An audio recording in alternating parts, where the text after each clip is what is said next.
दोस्तों, आप सभी बेसब्री से इंतजार कर रहे थे कि सीआईएसएफ में कांस्टेबल ड्राइवर की भर्ती कब आएगी। तो आप सभी का इंतजार खत्म हो चुका है। सीआईएसएफ में कांस्टेबल ड्राइवर की भर्ती आ गई है।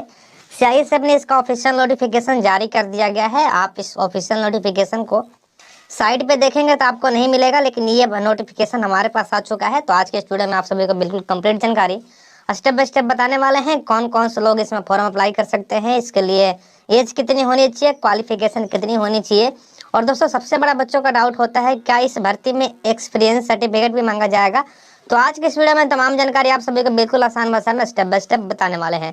लेकिन दोस्तों, उससे पहले एक छोटी सी रिक्वेस्ट है, अगर आप चैनल पर नए हैं तो प्लीज चैनल को सब्सक्राइब कर ले। तो नीचे रेड कलर का बटन है, उस पर क्लिक करके चैनल को सब्सक्राइब कर ले। साइड में एक बेल का आइकन आएगा, उसे बजा ले, ताकि आपको जितने भी अपडेट हो सीआईएसएफ का सभी अपडेट आपको पल पल मिलता रहे। जी हाँ दोस्तों, सीआईएसएफ के किसी भी वैकेंसी का सबसे पहले अपडेट पाने के लिए चैनल को सब्सक्राइब कर ले और इस वीडियो को प्लीज अधिक से अधिक शेयर करें, ताकि जो भी बच्चे बेसब्री से इंतजार कर रहे थे उनके पास ये वीडियो जाए और अभी इसका कंडीशन देखकर इसमें फॉर्म अप्लाई करके अपनी जो तैयारी है उससे कंटिन्यू रखें, क्योंकि दोस्तों सिलेक्शन लेने के लिए तैयारी कंटिन्यू करनी पड़ती है। चलिए वीडियो को कंटिन्यू करते हैं।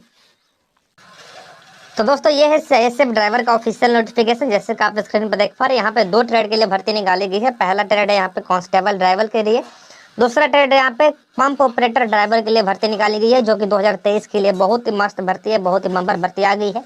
इसका जो एप्लीकेशन फॉर्म है ऑनलाइन भरा जाएगा, इस बात को ध्यान रखना है। 23 जनवरी से फॉर्म भरना शुरू हो जाएंगे। इसका जो लास्ट डेट रहने वाला है 22 फरवरी 2023 इसका लास्ट डेट रहने वाला है। तो आप सभी को ध्यान देना है, लास्ट डेट से पहले फॉर्म अप्लाई कर देना है। लास्ट डेट पे इसका साइट बहुत स्लो हो जाता है, जिस वजह से बहुत सारे ऐसे बच्चे फॉर्म अप्लाई नहीं कर पाते हैं। तो 23 जनवरी से फॉर्म भरना शुरू हो जाएगा।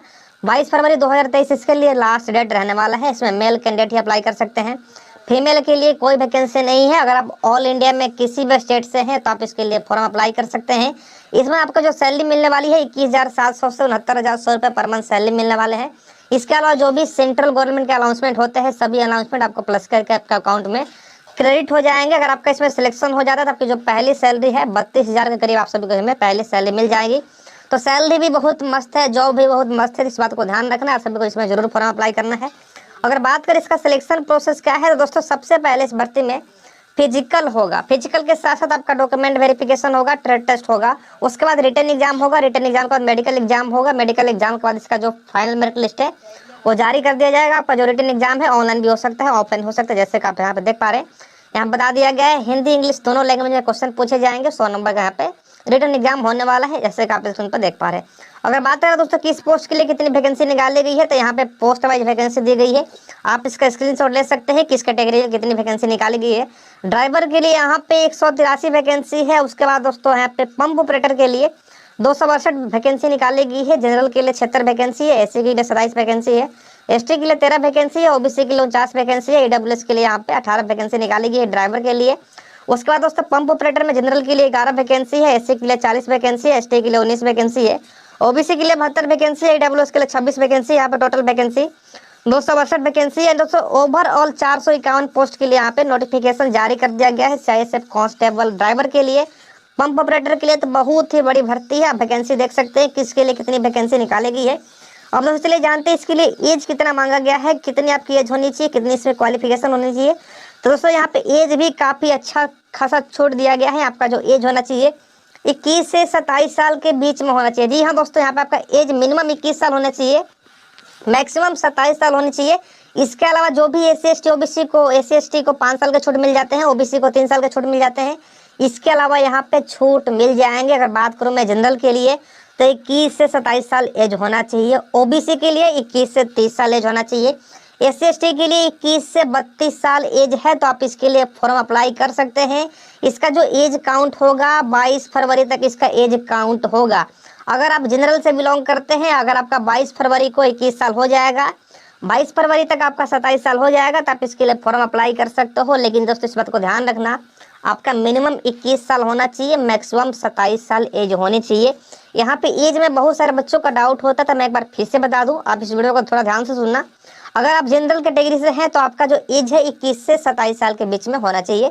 अगर आप ओबीसी से हैं तो आपका जो एज है मिनिमम 21 साल होना चाहिए, मैक्सिमम 30 साल होने चाहिए। अगर आप एससी एसटी से हैं तो आपका मिनिमम एज 21 साल होनी चाहिए, मैक्सिमम एज आप सभी का जो है वो 32 साल यहाँ पे होना चाहिए। तो दोस्तों एज से रिलेटेड आप सभी का डाउट क्लियर हो गया होगा। मैंने बिल्कुल बता दिया किस कैटेगरी के लिए कितनी एज होनी चाहिए, आप सभी को समझ में आ गया होगा।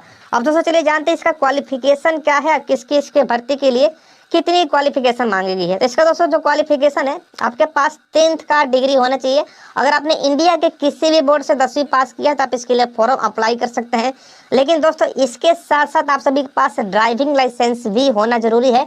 और दोस्तों इस भर्ती में आप सभी से एक्सपीरियंस भी मांगा गया है। तो इसका जो क्वालिफिकेशन है, अगर आपने इंडिया के किसी भी बोर्ड से 10वीं पास किया है तो आप इसके लिए फॉर्म अप्लाई कर सकते हैं। उसके अलावा दोस्तों आपके पास ड्राइविंग लाइसेंस भी होना चाहिए। जैसे कि आप देख पा रहे हैं यहाँ पे लिखा गया है हैवी मोटर व्हीकल या ट्रांसपोर्ट व्हीकल, आपके पास इसका एक ड्राइविंग लाइसेंस होना चाहिए। HMB का ड्राइविंग लाइसेंस होना चाहिए या TB का मतलब है ट्रांसपोर्ट व्हीकल का आपके पास ड्राइविंग लाइसेंस होना चाहिए। पहला ड्राइविंग लाइसेंस है हैवी मोटर व्हीकल या ट्रांसपोर्ट व्हीकल का आपके पास ड्राइविंग लाइसेंस होना चाहिए। दूसरा यहाँ पे बोला गया है लाइट मोटर व्हीकल। जी हाँ दोस्तों, दूसरा आपके पास, अगर आपके पास लाइट मोटर व्हीकल का ड्राइविंग लाइसेंस है फिर भी आप इसके लिए फॉर्म अप्लाई कर सकते हैं। तीसरा यहाँ पे ड्राइविंग लाइसेंस बोला गया है कि मोटरसाइकिल विद गियर, अगर आपके पास मोटरसाइकिल का एक्सपीरियंस लेटर है यानी ड्राइविंग लाइसेंस है तो आप इसके लिए फॉर्म अप्लाई कर सकते हैं। किसी में से कोई दिक्कत नहीं होगी, तीनों में सबके पास कोई एक ड्राइविंग लाइसेंस होना चाहिए। ये तीनों होना मैंडेटरी नहीं है, तो इस बात को ध्यान रखिए। अगर आपके पास हैवी मोटर व्हीकल का लाइसेंस है, ट्रांसपोर्ट व्हीकल का लाइसेंस है तो आप इसके लिए फॉर्म अप्लाई कर सकते हैं। लाइट मोटर व्हीकल का लाइसेंस है फिर भी आप इसके लिए फॉर्म अप्लाई कर सकते हैं। मोटरसाइकिल विद गियर का आपके पास एक ड्राइविंग लाइसेंस है तो आप इसके लिए फॉर्म अप्लाई कर सकते हैं। यहाँ पे कुछ कंडीशन दिए गए हैं कि जो यहाँ पे 18 साल है उसके पास मोटर व्हीकल का वो होना चाहिए, इससे पहले का नहीं होना चाहिए। यहाँ पे कंडीशन दिए गए हैं, इसके रिगार्डिंग मैं एक अलग से वीडियो बना दूंगा। तो क्वालिफिकेशन नहीं है, आपके पास 10वीं पास होना चाहिए, आपके पास ड्राइविंग लाइसेंस होना चाहिए। जैसे कि मैंने आपको बिल्कुल ऊपर बता दिया है कौन कौन सी ड्राइविंग लाइसेंस आपके पास होगा तो आप इसके लिए फॉर्म भर सकते हैं। उसके बाद दोस्तों यहाँ पे एक्सपीरियंस लेटर मांगा गया है कि आपके पास 3 साल का एक्सपीरियंस लेटर होना चाहिए।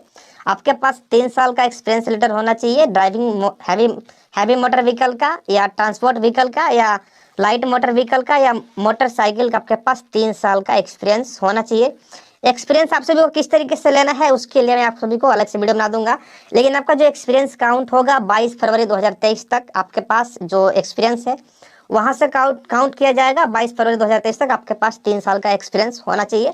अगर 3 साल से अधिक का है तो किस तरीके से कोई यहाँ पे दिक्कत नहीं होने वाला है। अगर बात करें दोस्तों इसमें हाइट कितनी होने वाली चाहिए फिजिकल के लिए, तो जनरल AC OBC के लिए यहाँ पे जो हाइट मांगी गई है 167 सेंटीमीटर हाइट मांगी गई है। जो चेस्ट है वो 80 सेंटीमीटर होना चाहिए, 5 सेंटीमीटर फुलाने के बाद 85 सेंटीमीटर यहाँ पे होना चाहिए।